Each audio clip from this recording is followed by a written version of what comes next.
안녕하세요. 저는 경기도에서 거주하고 있는 32살 남자이고 제겐 결혼한 지 3년이 된 아내가 있습니다. 20살 풋풋한 대학교 시절 제게 눈에 띄는 한 여자가 있었습니다. 얼굴은 당연히 제 눈엔 가장 예뻤을 뿐더러 뭔가 남들과는 달리 털털한 여자였죠. 화끈한 성격으로 리더십이 있었고 평소에는 남을 배려를 잘하는 그런 성격이었습니다. 그래서 저는 그런 모습에 반해서 고백을 했고 저희는 연애를 시작하게 되었죠. 보통 조신한 느낌이 전혀 없는 와이프 성격이어서 고백을 했음에도 걱정이 됐습니다. 서로의 자존심이 부딪혀서 싸움이 잦지 않을까 생각했죠.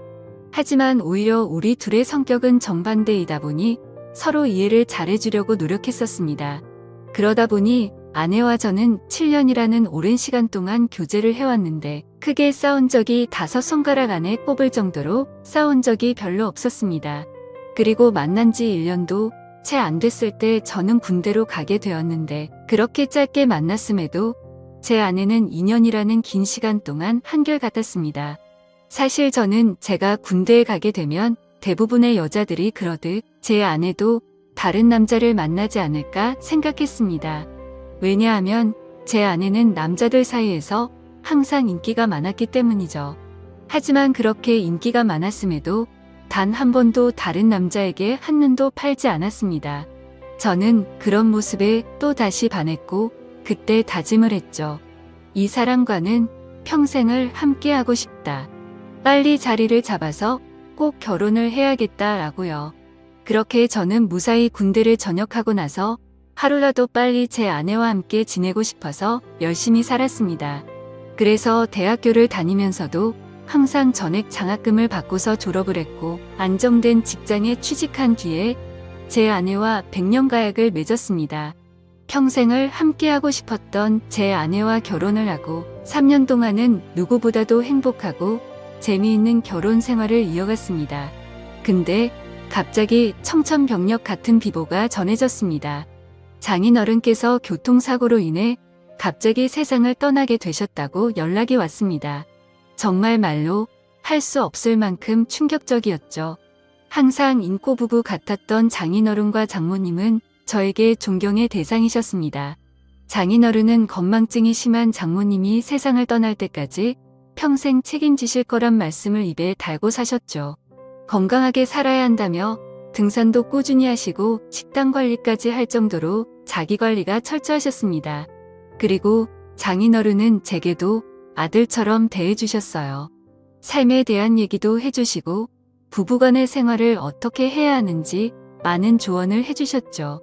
그런데 그런 훌륭하신 분이 뺑소니를 당해서 세상을 떠나다니 정말 너무 많이 슬펐습니다. 그렇게 장인어른을 떠나보낸 저희 부부는 얘기를 나누었습니다. 외동딸인 제 아내는 장모님께서 혼자 계시는 게 걱정된다고 하였고 마음이 추스러질 때까지 저희와 같이 지내는 게 어떻겠냐고 물어봤습니다. 저는 평상시에 저를 아들처럼 잘 챙겨주신 장모님이셨기에 흔쾌히 그러자고 했습니다. 그렇게 장모님과 저희는 함께 지내게 되었습니다. 장모님은 제게 항상 고맙다며 맛있는 음식들을 만들어 주셨습니다. 평소 잠이 많은 아내 때문에 아침을 못 먹고 출근을 했었지만 장모님 덕분에 아침을 거르는 일이 없어지게 되었죠. 장모님은 하루 종일 일을 하려면 아침밥이 가장 중요하다고 강조하셨습니다. 그렇게 현명하시고 사위를 아들처럼 잘 대해주시던 장모님이셨는데 또다시 저희 부부에게는 참담한 일이 생겼습니다. 평온하게 잘 지내고 있던 저희에게 들려온 충격적인 소식은 장모님의 건망증이 점점 심해지면서부터입니다. 어느 날 제게 파출소에서 연락이 왔습니다. 그 댁의 장모님께서 지금 길을 잃어버리셔서 파출소에 와 계시다고요. 아내에게 전화했는데 받지 않아서 제게 전화를 걸었다고 하더라고요. 저는 깜짝 놀래서 그 길로 회사에서 조퇴를 하고 파출소로 달려갔죠. 자초지종을 들어보니 장모님은 마트에 장을 보러 가셨고 집으로 돌아오려고 하는데 갑자기 길이 생각이 나지 않았다고 하셨습니다. 저는 바로 병원으로 장모님을 모셨고 아내에게 연락해서 병원으로 오라고 했습니다. 병원에 도착한 아내와 저는 검사 결과를 듣게 되었습니다.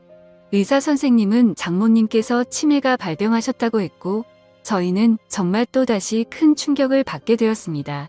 그날 이후로 장모님의 병세는 급속도로 악화가 되더라고요. 평소처럼 거실에 TV를 보고 있는데 장모님께서 저를 사위라고 부르는 게 아니라 대뜸 남편이라고 부르더라고요. 처음에는 치매 증상이 오래 지속된 게 아니셔서 장모님은 말 실수를 했다면서 제게 미안하다고 몇 번을 사과했지만 저는 오히려 그런 장모님의 모습이 슬프고 안쓰럽더라고요.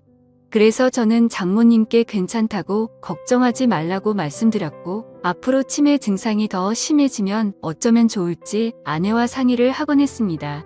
그러다 어느 날 아내는 동창회 모임을 가게 되어서 저녁에 장모님과 제가 단둘이 있어야 할 때가 있었습니다.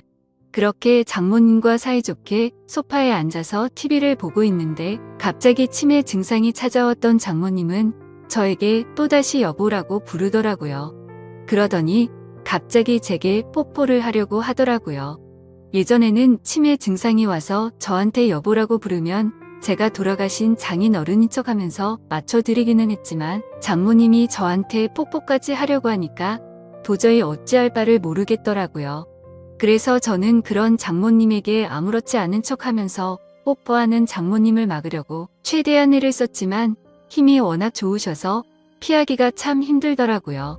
평상시에 아무리 아름다운 외모를 가진 장모님이었다고 해도 존경하는 장모님이고 제 아내의 어머니인데 그런 분이 저보고 여보라고 부르면서 뽀뽀를 하려고 하니 정말 부담스럽고 너무 당황스러웠습니다. 다행히 그때 때마침 제 아내가 집으로 돌아왔고 당황해하고 있는 저를 보면서 뛰어 들어오더라고요. 아내도 너무 놀랐는지 장모님을 떼어내며 엄마 정신 차려 징그럽게 무슨 짓이야 라고 말하는데 내심 치매로 힘들어하시는 장모님을 보고 있으니 마음이 아팠고 속상하더라고요. 평소 저를 아들처럼 생각해 주신 분인데 이제 저를 못 알아보시고 장인어른으로 착각하고 계시니 장인어른이 돌아가시고 얼마나 힘드셨으면 저렇게 하실까 생각하니 너무 마음이 아팠어요. 그 후로 한동안 치매 증상이 나타나지 않다가 아침에 일어났더니 장모님은 이제 원래의 모습이 사라지셨습니다. 정상적인 사고방식은 볼 수가 없었고 치매 증상이 계속 이어졌습니다. 이제는 저에게 우리 사위라고 말하지 않고 항상 우리 서방, 우리 여보라고 말씀하십니다. 저는 장모님께서 저를 보고 남편이라고 생각해도 아무렇지 않게 받아들이고 있지만 그런 장모님을 보면서 제 아내는 매일 밤마다 혼자 숨어서 울기만 하네요. 저도 이렇게 마음이 아프고 슬픈데 제 아내는 오죽할까요? 갑자기 건강하시던 아버지가 곁을 떠나가고 의지하던 어머니는 갑자기 치매 증세가 발병하셨으니요. 아내는 엄마가 아이가 된 것 같아서 너무 속상하고 슬프다고 했고 그런 엄마 때문에 제가 매일 힘들어하는 것 같다면서 저에게 미안하다고 매일같이 사과를 하네요. 저는 진심으로 괜찮다고 생각해서 아내에게 괜찮다고 말하지만 아내는 장모님을 요양원으로 보내서 모시는 게 어떻겠냐고 하는데 저는 솔직히 요양원으로 보내고 싶지는 않더라고요. 제게는 너무나도 완벽하고 예쁜 아내를 힘들게 키워주신 훌륭한 분인데 고작 치매라는 병 하나가 걸렸다고 해서 쓸쓸하게 요양원에서 지내게 할 수는 없겠더라고요. 그렇게 저는 단호하게 아내의 제안을 거절했고 제 고집으로 인해 장모님과 함께 살고 있었습니다. 그런데 며칠 전 밤에 제가 일찍 잠들어서 안방에서 혼자 자고 있었는데 아내가 잠시 마트에 간 사이에 장모님께서 제가 자고 있는 안방으로 들어오셨습니다. 뭔가 감촉이 느껴져서 눈을 떠보니 장모님께서 제게 키스를 하고 계시더라고요. 처음에는 방이 어두워서 제 아내인가 싶었습니다. 그런데 대뜸 이런 적이 없었기에 저는 다시 자세히 보니 장모님이더라고요. 그때는 얼마나 놀랐던지 모르겠네요. 저는 깜짝 놀란 나머지 그런 장모님을 밀치면서 저도 모르게 무슨 짓이에요 라며 화를 벌컥 내버렸습니다. 제 화난 모습에 장모님은 결국 아이처럼 눈물을 흘렸습니다. 아내는 마트를 다녀오고 나서 장모님이 우는 모습을 보면서 놀라더군요. 갑자기 무슨 일이냐고 물었고 저는 어떻게 된 일인지 차분히 설명을 해줬습니다. 충격받은 아내는 한동안 실성한 사람처럼 펑펑 눈물을 흘리기 바빴고 그날 밤 제게 진지하게 말했습니다. 이러다간 일이 더 커질 것 같다며 제발 요양원에서 모시자고 애원을 했습니다. 아내는 만약 자신이 혼자 사는 미혼이었다면 장모님을 요양원에 보내지 않고 본인이 치매에 걸린 엄마를 케어했을 거라고 하며 지금 결혼한 입장에서 저와 계속 마찰이 일어나다 보니 도저히 지금처럼 다 같이 지내면서 모실 수는 없을 것 같다고 하더라고요. 저는 아내가 어떤 마음으로 그렇게 애원하는지 알았죠. 그래서 저는 도저히 고집을 부릴 수 없어서 아내의 뜻에 따르기로 결정했습니다. 사실 저 또한 고민은 많았습니다. 아내에게 조차 말하지 못한 사실이 있었죠. 아내가 없을 때마다 장모님은 저에게 몰래 다가오셔서 한마디씩 하셨습니다. 우리 딸 혼자라 외로울 텐데 아이 한 명 더 가지는 거 어때라고 물으셨고 제가 방심한 사이에 엉덩이를 만지기도 하고 갑자기 스킨십을 하셔서 놀랄 때가 한두 번이 아니었죠. 아무쪼록 아내와 저는 어쩔 수 없이 장모님을 요양원으로 모시기로 했고 기왕이면 일반적인 작은 요양원이 아니라 시설도 좋고 여러 가지 좋은 조건을 골고루 가지고 있는 큰 요양원을 알아보고 있었습니다. 장모님이 건망증이 심할 때부터 미리 들어놓은 보험이 몇 개가 있기도 했었고 아내와 제가 어느 정도 경제적인 능력이 있었기에 좋은 요양원에서 모시는 것 정도는 크게 부담이 되진 않았습니다.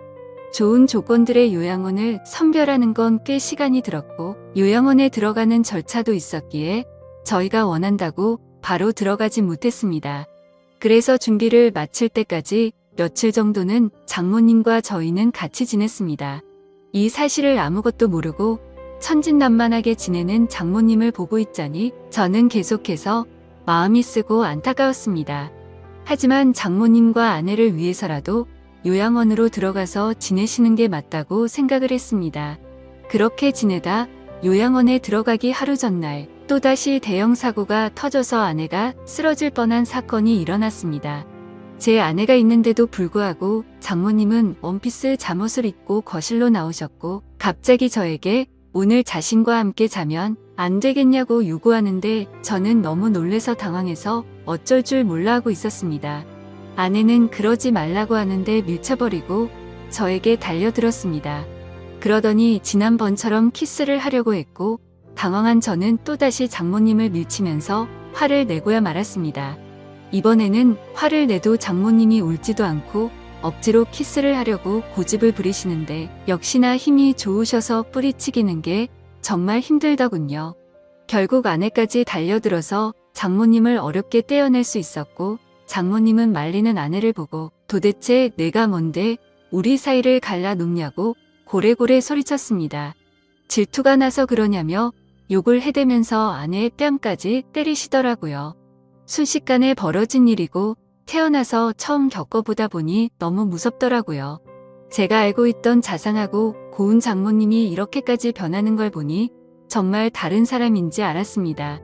아내도 마찬가지로 엄청 당황해하면서 울면서 가만히 서 있는데 저는 그런 아내를 데리고 안방으로 피신을 시켰습니다.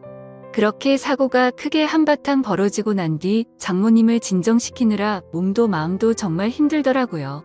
다음날 저는 아침 일찍 일어나서 장모님을 요양원으로 모셨습니다. 그런데 장모님은 눈치를 채셨는지 갑자기 우시면서 자신을 두고 가지 말라고 하는데 그런 모습을 보고 돌아서는데 정말 마음이 찢어지듯이 아팠습니다. 지금도 일주일에 한두 번은 장모님 보고 싶어서 찾아뵙는데 아직도 저를 보고 남편이라고 부르며 왜 자신을 두고 갔냐는 식으로 말하더군요. 면회를 가고 집에 가려고 하면 제발 나 좀 데리고 가달라고 울고불고 난리가 납니다. 그런 모습을 보면서 아내도 저도 찾아뵐 때마다 마음이 너무 아프고 찢어지지만 아내가 저보다 더하면 더했지 덜하진 않을 것 같습니다. 어제도 찾아뵀지만 아내는 도저히 적응이 안 되는지 그런 장모님을 볼 때마다 울기 바쁘네요. 장인어른이 돌아가신 지 마음이 추스러지지도 않았는데 얼마 지나지도 않아서 장모님이 바로 치매가 걸리셔서 아내 입장에서는 심적으로 정말 많이 지쳐있을 것 같습니다. 이러한 사정을 잘 알고 계신 제 어머니도 어떻게 이런 일이 벌어질 수 있냐며 연락을 드릴 때마다 제 아내를 잘 위로해주라고 항상 말씀하시네요. 참 맞는 말 같습니다. 어떻게 이런 안 좋은 일들이 한순간에 벌어질 수 있을까요? 저도 마음이 이런데 제 아내는 외동딸이라 같이 슬퍼할 형제 자매도 없어서 안쓰럽습니다. 생전에 장인어른과 장모님은 항상 금술이 좋기로 유명했다고 합니다. 동네에서 모르는 사람들이 하나도 없었고 부부의 금술이 너무 좋으면 아이가 잘 안 생긴다는 미신에 걸린 듯 장인어른 장모님은 결혼한 지 거의 6년 만에 정말 어렵게 제 아내를 가졌었다고 합니다. 심지어 지금은 아내가 튼튼하고 건강해서 아무렇지 않아 보이지만 태어났을 당시에는 건강이 좋지 않아서 엄청 걱정을 많이 했다고 하더라고요. 그렇게 어렵게 건강을 회복시키느라 고생을 하셨고 애지중지 키운 소중한 딸이었기에 평소에 제 아내와 장모님은 너무나도 사이가 각별했습니다. 그렇게 인생에서 가장 소중한 어머니가 치매에 걸리게 되니 딸의 입장인 아내는 당연히 힘들 수밖에 없다고 생각이 듭니다. 제게 직접적으로 말로 표현하진 않지만 옆에서 지켜보고 있으면 웃음도 사라졌고 넋이 나간 사람처럼 멍하니 있을 때가 많아졌습니다. 저는 사회일 뿐인데도 이 글을 적으면서 장인어른 생각과 장모님의 생각에 눈물이 나네요. 정말 누구보다 정정하셨었고 항상 웃음 넘치고 화목하기만 했던 부부셨는데 이런 현실이 일어났다는 게 믿어지지가 않습니다. 아무쪼록 장모님께서 아무리 난감하고 감당하기 힘든 일로 저를 당황스럽게 하셨지만 저를 아들로 생각해 주시고 잘해주신 모습들이 제 어머니 같았습니다. 그래서 앞으로도 자주 장모님을 찾아 뵐 생각이고 제 친어머니를 모시듯 잘 보살펴 드리려고 합니다. 그리고 제 아내를 예쁘고 멋진 사람으로 키워주신 은혜에도 정말 감사드리고 있고요. 왜 착하고 고우셨던 우리 장모님에게 이런 일이 찾아오는지 가끔은 가슴이 미어터지네요. 치매는 유전도 심하고 어린 나이에도 올 수 있다고 하니 제 아내에게는 결코 그런 일이 없도록 옆에서 든든히 지켜주려고 합니다. 두뇌 회전에 좋은 일들도 계속해서 많이 할 거고 앞으로 건강한 삶을 살기 위해 노력하려고요. 그리고 제게 좋은 말씀을 많이 남겨주신 장인어른의 마음도 본받아서 제 아내와 장모님을 지켜줄 겁니다. 살면서 많은 사람들에게 벌어지지 않는 일이겠지만 이번 일을 겪으면서 치매 증세로 인해 곁에서 고생 중인 가족분들의 노고를 잘 알게 되었습니다. 세상 모든 사람들이 치매로 인해 이런 아픔을 겪지 않았으면 좋겠네요. 감사합니다.